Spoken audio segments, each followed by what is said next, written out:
Hey, Quant's gonna do a real quick chart day today. Been rushing through a lot of things, so just gonna be a pretty short one today, I think.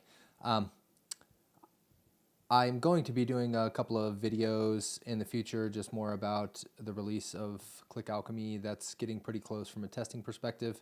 I do have a lot of additional features that I'd like to add there that I think will be super valuable, but right now I just want to get it out for people who are interested in trying it out, get it in their hands so they can try it out.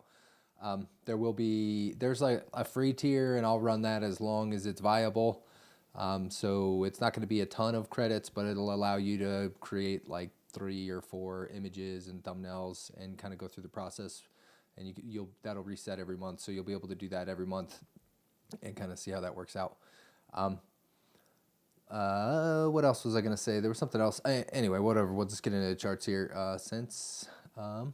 Can't remember what the other thing I was going to say was. So, looks like Bitcoin has kind of been looking like it might go for a try to the upside. I have kind of been talking about that, and that also brings me back to what I was going to say. So, I have been doing quite a bit of content on X.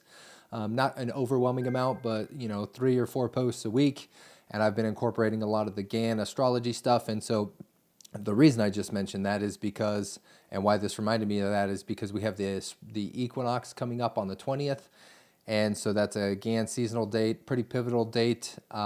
It can mark reversals, and so leading into that date, it looks like since we've just been basing out, I mean, it's a 50-50 chance whether we're going to go one way or the other. And just because that date happens does not mean it's going to go the other direction, right? It could also mean acceleration. So since we have been setting in a downtrend, and we have been in a downtrend for a while, I don't think it would be too crazy to actually see things, continue to the downside. So I did go through, and I mentioned that I was going to do some analysis to kind of correlate the probabilities of how that tends to work out with the midterm elections. And with the midterm elections, ultimately what the bias was is that it would be a short-term trading opportunity, so maybe for a few weeks. If that happens to the upside, then that would play into the whole relief rally concept coming up.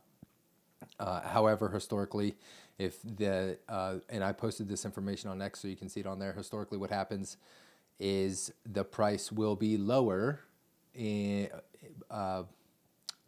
in the year than it is right now. And so your best bet is to take a short-term trade if you're doing that, and then just close out that trade and try to get back in sometime between July and September is actually what the statistics had showed there. So that information's on X. If you're following me on X, you'll get that information. And it's just a little easier for me since I'm also learning that content. I'll start voicing a little bit more of that content here as I get a better mental grasp around that stuff, since I'm learning it, and just my ability to be able to speak about it more fluidly while I'm on camera here.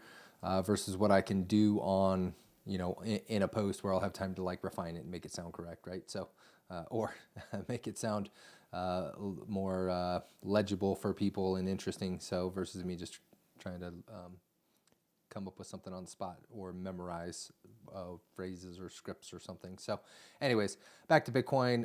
Looks like we might get that 821 cross. It's green right now, but I don't think we got the cross here. We'll have to get a decent close here to see that cross. If the MACD gets closed above the 0 here, that'll look pretty good. Stochastics haven't done anything yet, right? So they're still pointed down. For the fast one, which is the one that I tend to look at mostly, this kind of cyan color one. So ideally that's going to turn around, same with this, and then we'll get that kind of relief rally leading into the spring equinox, aligning with that date.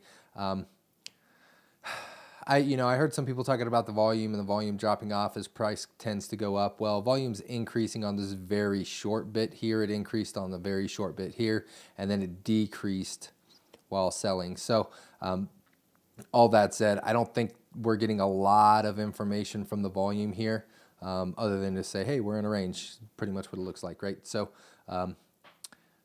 if we start, we're still, I would call this still sitting in the range. We're just barely sitting in this range here. So if we can get a nice close above here and then keep going, I think that'll look bullish. There were some economic numbers, which I didn't look at. I'm not going to pull up the chart now, but I'm kind of curious what those numbers look like. So I think it was the CPI data today. Let's go ahead and jump over to gold. So gold, yeah, I mean, technically still, bullish if you're just looking at the trend. Kind of ranging here. I mean, we could put in a little bit of a range. I mean, you actually probably could draw a nice little triangle here. I definitely wouldn't call this a triangle, so I don't think it's really doing anything here. I'd be looking for something more clear in terms of the actual direction. But I mentioned this before, if the oscillators continue to pull down, then I would just call that a bullish reset, or looking like a bullish reset. So let's see, back up to silver was the other thing that I wanted to look at here. Yeah, kind of same thing. I don't know. I'm looking at these just because I kind of created a habit of looking at these, but just ranging right now. Nothing big there. So I think maybe I'll just jump over. That is not the ETH that I wanted to look at. Take a real quick look at Ethereum here. Same thing. Ethereum is looking quite similar to Bitcoin, actually.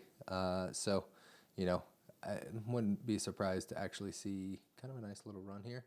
These things are all kind of spreading out. Yeah, I mean, I think I don't know, it could go either way. It's sitting in the middle, right? So we could totally tank as well because oscillators are just sitting in the middle. So, as I said before, with the spring equinox coming up, I do expect something to happen. Right now, it's not 100% clear where it's going to be the upside or the downside. Historically, it's tended to be a bullish signal, and so however, prices do end up lower in the year, and so the point I put in X is that it would be potentially a tactical trade opportunity, not necessarily a long-term investment opportunity, but I would be happy to be wrong with that. So that's going to be it for today. I'm going to get back to doing some building, and then we'll catch you on the next one. Peace, quants.